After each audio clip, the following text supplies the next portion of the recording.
स्वामी, रोज सकाळी उठल्यावर एकच भीती मनात असते. आज अजून काय वाईट घडणार?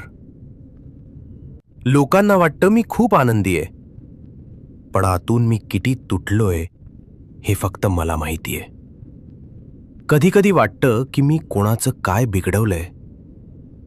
मी तर मनापासून सगळ्यांची मदत केली, पण आज जेव्हा मला गरज आहे तेव्हा सगळे पाठ फिरवून गेलेत. स्वामी, तुम्ही तरी सांगा, माझं नशीब कधी बदलणार? की आयुष्यभर असंच रडत राहायचं?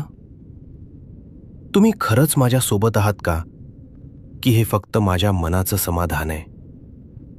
बाळा, तुझ्या डोळ्यातलं पाणी मला दिसत नाही असं तुला वाटतं का? तू जेव्हा रात्री उशिरापर्यंत छताकडे बघत विचार करत असतोस ना, तेव्हा तुझ्या उशाशी मीच बसलेला असतो. तू म्हणतोस की तुझा आधार कोणीच नाही, पण लक्षात ठेव, जेव्हा तुझा हात पकडणारे सगळे लोक बाजूला होतात तेव्हाच तुला माझे हात दिसतील. मी तुला एकटा पाडलं नाहीये, तर मी तुला त्या गर्दीतून बाजूला केलंय ज्यांच्या मनात तुझ्याबद्दल प्रेम नव्हतं, फक्त स्वार्थ होता.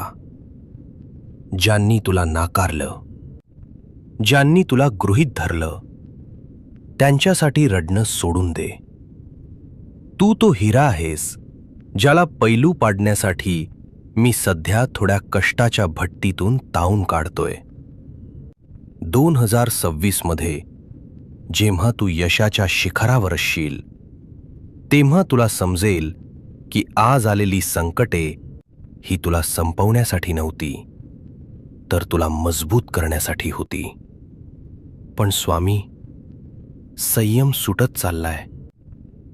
अजून किती वाट बघायची? पहाट होण्यापूर्वीचा काळ सगळ्यात जास्त काळोखा असतो, आणि तुझ्या आयुष्यातल्या त्या पहाटेची वेळ आता आलीये. मी तुला जे देणार आहे ना, ते तुझ्या कल्पनेपेक्षाही श्रेष्ठ असेल. फक्त एकच वचन मला दे, तू आता हार मानणार नाहीस. मी तुझं बोट पकडलंय आणि मी तुला कधीच पुढू देणार नाही. जगासाठी तू फक्त एक सामान्य माणूस असशील, पण माझ्यासाठी तू माझा लाडका भक्त आहेस. विश्वासाने समोर जा. तुझा हा ब्रह्मांड नायक प्रत्येक पावलावर तुझ्या पाठीशी उभा आहे.